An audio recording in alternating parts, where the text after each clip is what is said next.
Welcome to the Chemical Sensitivity Podcast. I'm Aaron Goodman, host and creator of the show. I'm a longtime journalist, documentary maker, university instructor, and communication studies researcher. And I also live with multiple chemical sensitivity, or MCS. MCS is also known as chemical intolerance and toxicant-induced loss of tolerance, or TILT. The illness affects millions around the world, and the number of people with MCS is rising just about everywhere. Living with MCS means dealing with a range of overlapping symptoms, including fatigue, shortness of breath, difficulty concentrating, muscle and joint pain, headaches, eye irritation, confusion, memory loss, rashes, and more. Trace amounts of chemicals and synthetic fragrances in household and personal care products, paint, construction materials, along with pesticides, cigarette smoke, carpets, plants, and a lot more, can spark a cascade of debilitating symptoms. Finding accommodations can be very complicated. Dismissed by healthcare providers, employers, and even loved ones, many feel misunderstood, isolated, and invisible. This podcast aims to change that. We delve into the latest research and speak with all kinds of people impacted by MCS. You'll gain important knowledge, a sense of validation, and learn about navigating the realities of MCS. We release new episodes twice a month. Please subscribe where you get your podcasts. Find us on social media, and you can find the podcast on YouTube. Please leave a review online where you hear the podcast. It's a great way to help others learn about the podcast.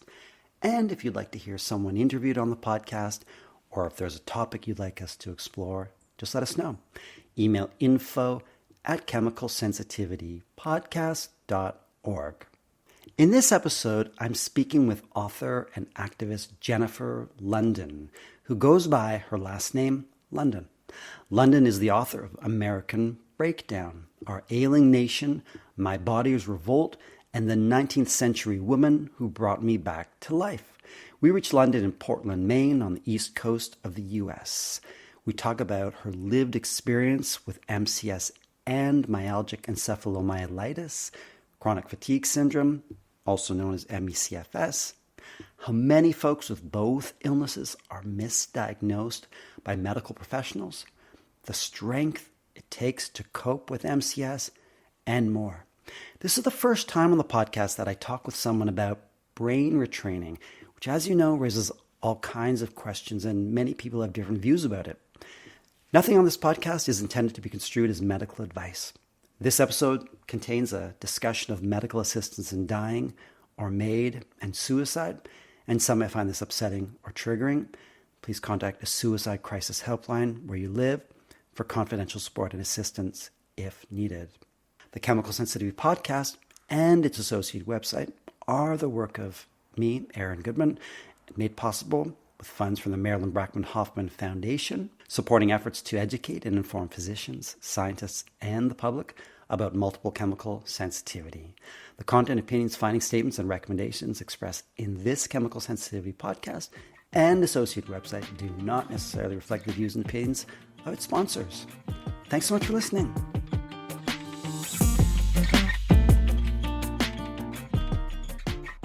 Lunden, thank you so much for joining me on the podcast. Happy to be here, Aaron. Thanks for having me.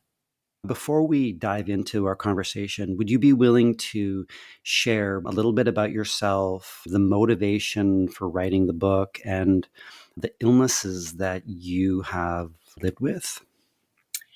Yeah, so I moved to Maine from Canada. I grew up in Peterborough, Ontario, and I moved here in 1989 to start my adult life. My parents are both American. I was born in the US, but grew up in Canada.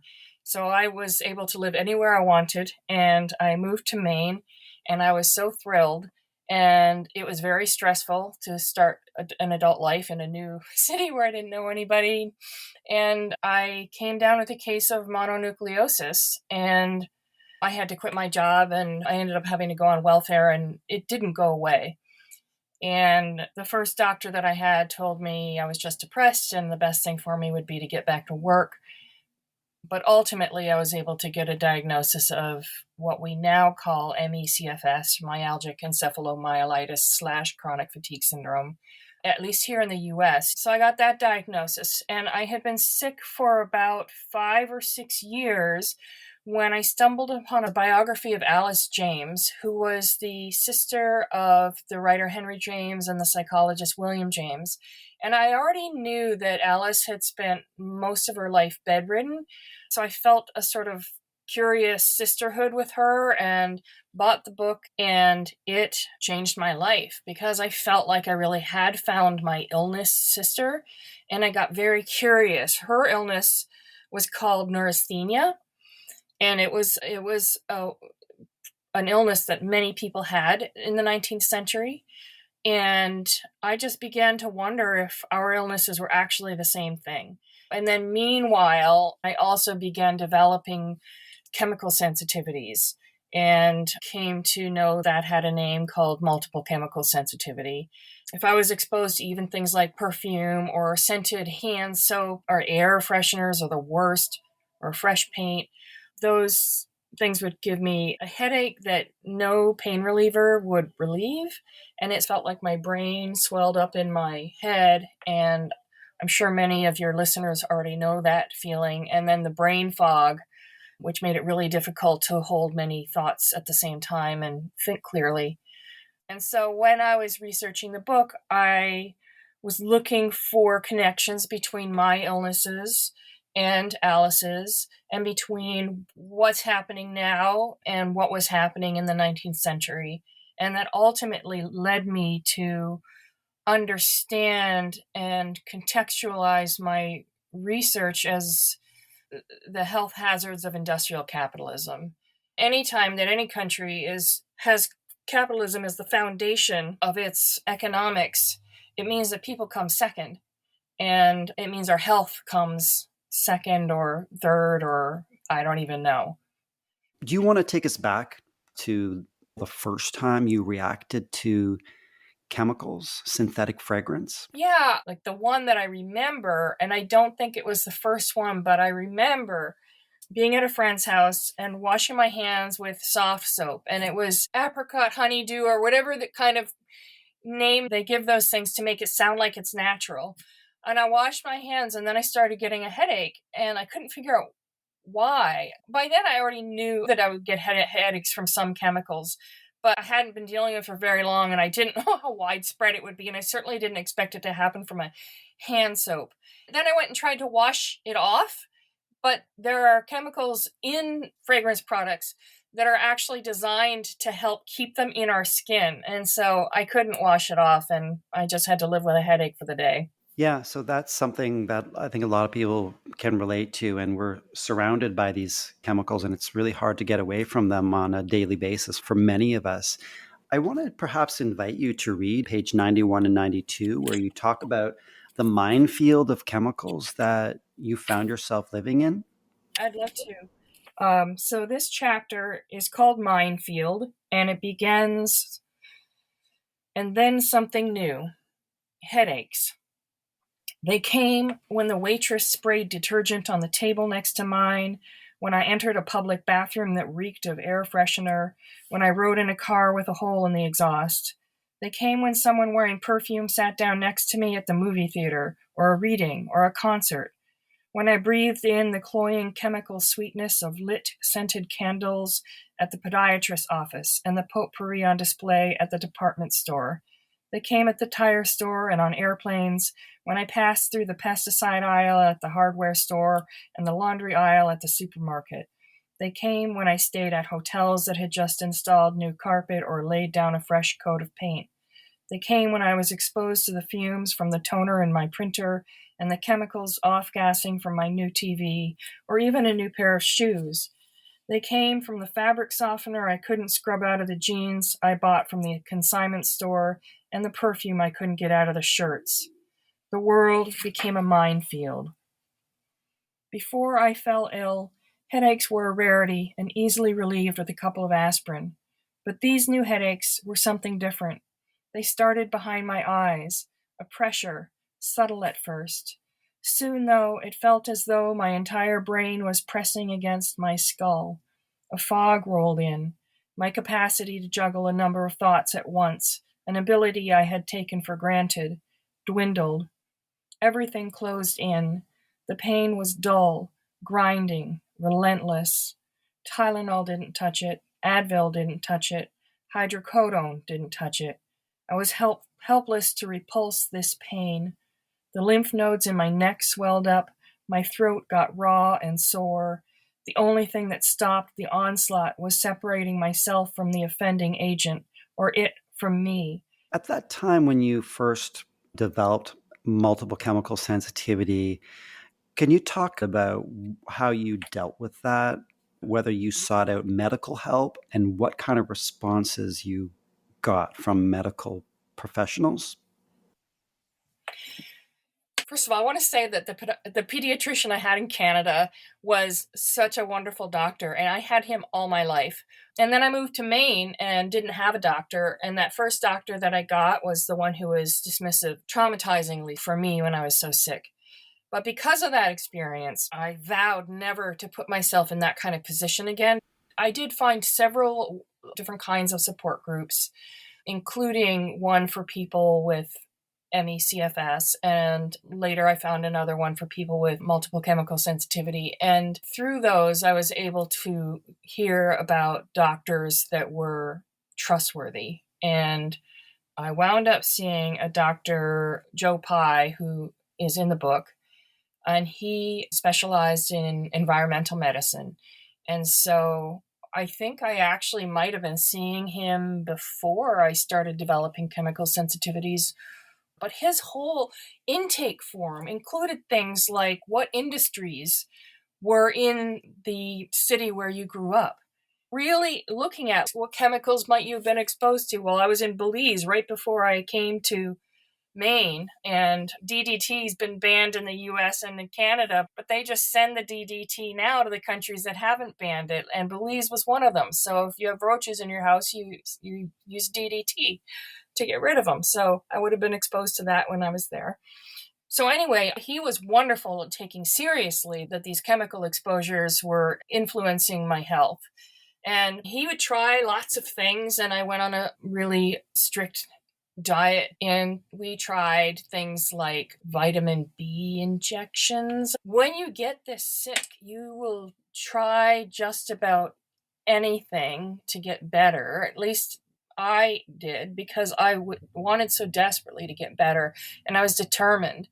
And some things might help a little bit, but ultimately nothing was like the final answer. I had a therapist.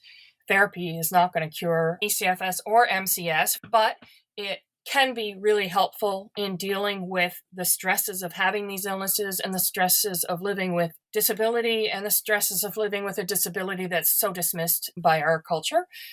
One of the really compelling parts of the book is the parallel you make between how many people with ME/CFS and multiple chemical sensitivity are dismissed by doctors, medical professionals, and misdiagnosed, told that the reason for these illnesses is that a psychiatric or psychological condition.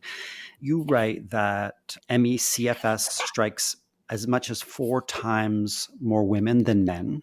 And we know with MCS, also more women than men have the condition. And many are sent to psychiatrists.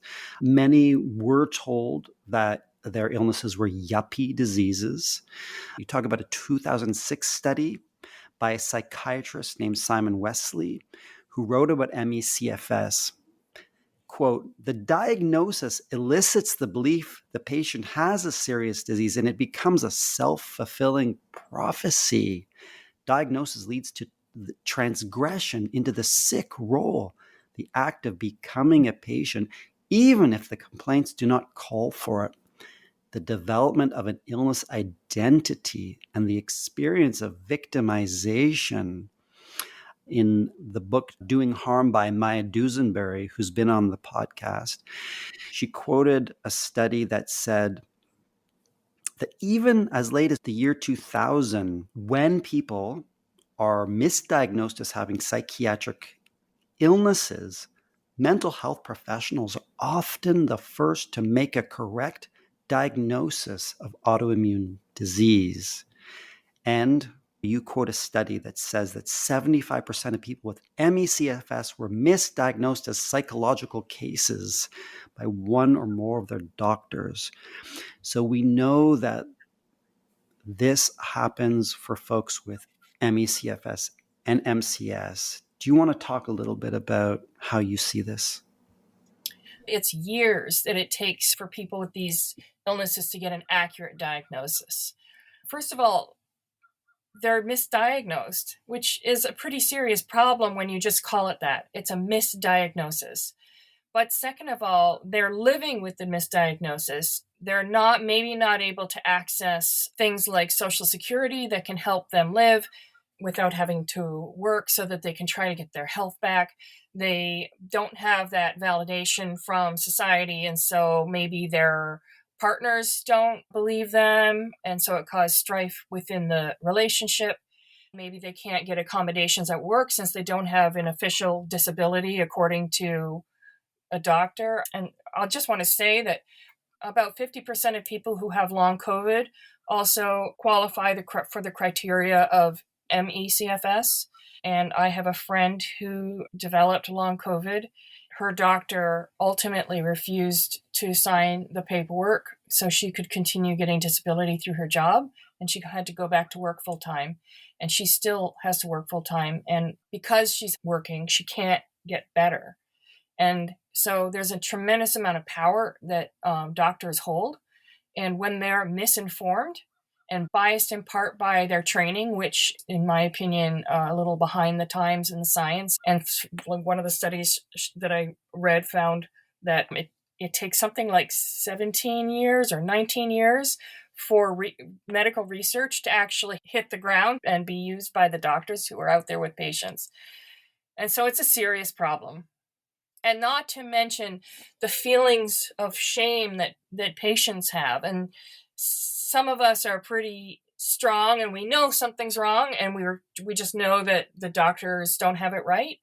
But I've read essays and books by women who were told they weren't sick and they really thought they were crazy.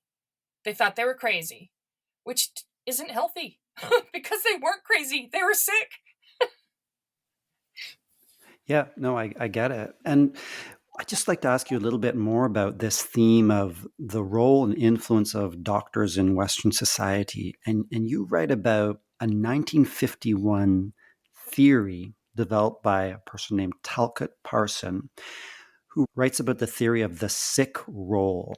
And, quote, as unproductive members of society, the ill entered a role of sanctioned deviance that disturb the social function of society.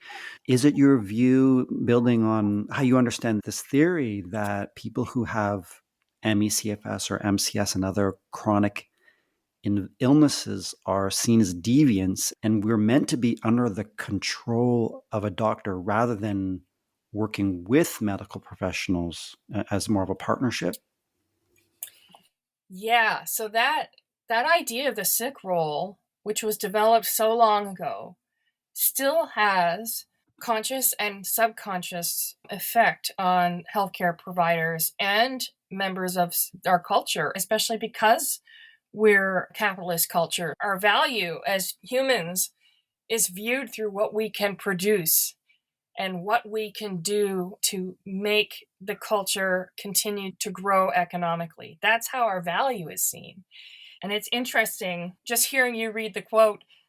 Could you read it again? Just that line about the sanctioned deviance, just that one sentence. As unproductive members of society, the ill entered a role of, quote, sanctioned deviance that disturbed the social function of society. I love it because this sanctioned deviance, and deviance is such like a bad word, like we're not supposed to be deviant.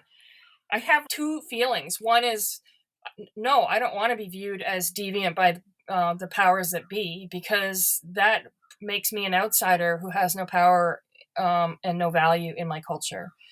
But there's this other piece that disturbed the role of society. The subtitle of the book it's American Breakdown, Our Ailing Nation, My Body's Revolt, and the 19th Century Woman Who Brought Me Back to Life. And I used that word revolt. It did feel like my body revolted against me and my own will and my own desires. But it also revolted against this capitalist idea that my only value was based on what I can produce to help the society grow economically. You also talked about how many of us are not able to get a diagnosis and how challenging that can be. In your book, you write about a moment when you told your mother that your will to live had subsided, and your mother responded in quite a remarkable way. Would you like to talk a little bit about that? Yeah, I think it's really important because to have an illness like this and not have periods of suicide, it seems very unusual. I was a therapist for 15 years, and so it gives me some extra expertise on this as well. It's important for people to have a place where they can talk about suicidal feelings, particularly because if we can't talk about them, then they can take over in a way, then they have more power than they need to have. It's natural to be suicidal when your whole life gets sidelined, and particularly when you don't know if you're going to get better. So I would say it's natural to feel suicidal. But I would also say, thank God I never followed through. I never even attempted because I just always felt hope. Sometimes not very much. I was depressed for the better part of the first decade that I was sick. I have a genetic predisposition to depression, so I was depressed twice as a teenager before I was ever sick. And I used antidepressants during that time, and they would work for a while and then they wouldn't work. So really, even despite the use of antidepressants and all the other things I was doing for my health, it's just depressing when you're that sick and you can't live the life you want to live. And Alice also experienced at least one time when she was seriously contemplating suicide, and she talked with her father. Her father said basically, given everything you've been going through, you have full right to end your life. And in some ways that sounds awful, but Alice felt a great sense of relief, and she didn't do it. So it was like somehow like giving her permission reduced attention. A lot of people, when they feel suicidal, what they really want isn't for their life to end. They want their suffering to end, and they can't find a way. They don't know how or if it will. And then in my case, my mother had a similar response to Alice's father, which was like, I accept whatever you choose to do. And I felt the same thing that Alice did. I just felt relief. I felt heard. And I also knew that I didn't want to end my life. I just wanted to be out of the suffering. And instead, I just hung on. I think I might have gone back on an antidepressant, and that sort of got me through. And I believe in the right to die. But you can't know what's going to happen. My life got so much better. I never could have fathomed how good my life would be. The times that I've known of people with these illnesses that have ended their lives, I felt so sad because they didn't feel like they had any way out, and we don't know what could have happened for them. I'd love to talk with you about how your life got better. But before that, I wasn't expecting to talk about this or ask you about this, but since we're there, do you want to talk a little bit about medical assistance in dying MAID? I know that people with disabilities, activists with disabilities, have some very strong feelings about assisted suicide. And I hadn't even considered or known that people with MCS are sometimes going that route in Canada. And I'll just say that my first response is sadness because I still have belief and hope that relief is available, and it's not my choice. It's not my choice to choose whether this person who's dealing with these illnesses does it or doesn't do it. I just hope that we're supporting people as well as we could be to maybe find some ways to get relief. Thank you so much for sharing. I would just say that I think it could probably be difficult for people to access that option in Canada just because of the widespread dismissal by doctors of folks with MCS. Right. I feel a lot of empathy for people who you mentioned who leave cities and urban environments. And I'm actually going to be speaking with someone on the podcast who goes by the name on Instagram, Canary Involuntary, who has lived in very isolated circumstances, living through harsh winters in New England, the United States, because severe reactions to just about everything, what we call universal reactor.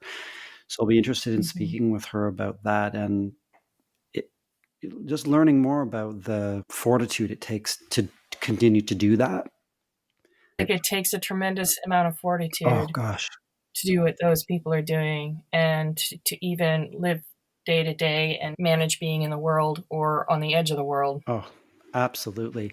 You did talk about how things have shifted for you. Do you want to talk a little bit about that? Amidst all the many, many, many treatments that I tried that didn't really do much or provided maybe a little relief, but not full recovery, several years ago, I heard about brain retraining. I heard first about Dynamic Neuroretraining System, DNRS, which was developed by Annie Hopper in Vancouver. And then later I learned about the Gupta program, which was developed by Ashok Gupta in London. And Gupta had MECFS, Annie Hopper had MCS. The fact that both of them had these illnesses made me more trusting of their ideas.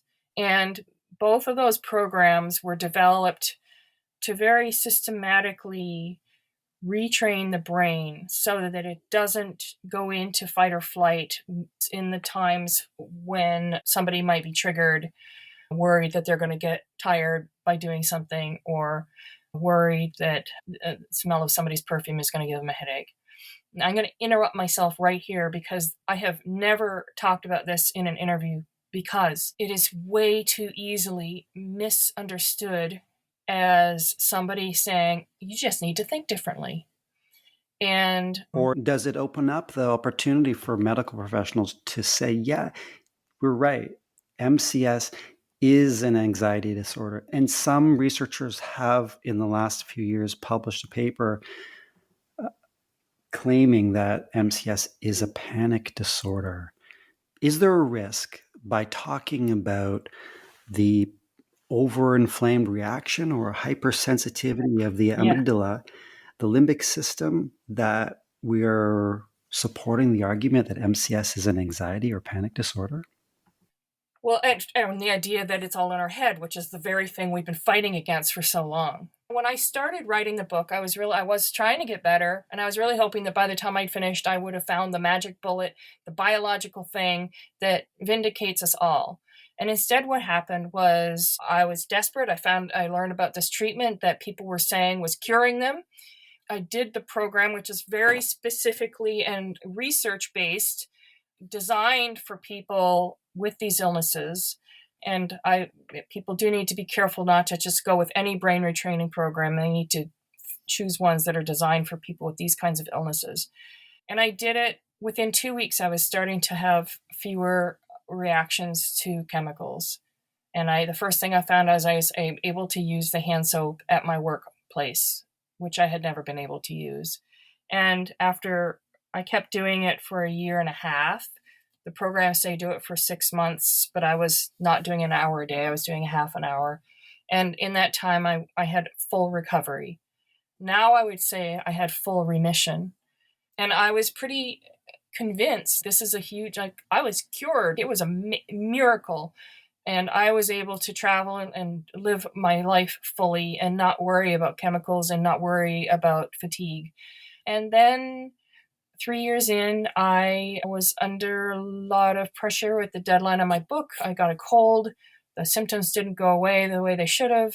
and I relapsed. And I wasn't too worried at first because I knew what I needed to do with the brain retraining, but I thought I'd be over it in a couple of months. But for me, that wasn't the case. It was like 7 months, and I'm still not fully back. I'm not as chemically sensitive as I was, and my energy is pretty good right now, but I'm not fully back. Some people don't get 100% better, but they do see improvement. To me, that was the most helpful thing that I did, and I am so grateful for that. We in these communities are so hypersensitive to being told it's all in our head, and to all the kinds of societal oppression and subjugation that happen as a result of that it does feel fraught to talk about brain retraining. But it's something that worked for me and works for others. I want to say very clearly, it's not going to work for everybody, just like a cancer treatment that works for a lot of people isn't going to work for everybody. And it's not a simple, easy thing. It's not a matter of just changing our minds, and it can be helpful.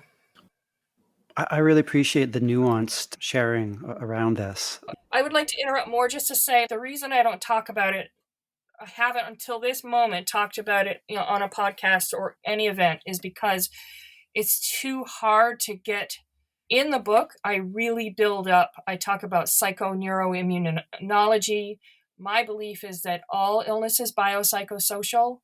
Biopsychosocial is another term that we who in these communities are hypersensitive to, with good reason, because they've been used against us. The term biopsychosocial has been used by some of those in positions of power in the medical world to mean psychosocial. But in my mind, what happens out in the world and the stresses that we face in our bodies create the conditions, combined with our genetics, for all kinds of illnesses, from the common cold to heart disease to multiple chemical sensitivity and chronic fatigue syndrome. You talk about the lack of research that has been conducted or funded with relation to ME/CFS, and I think we can extend that to include MCS.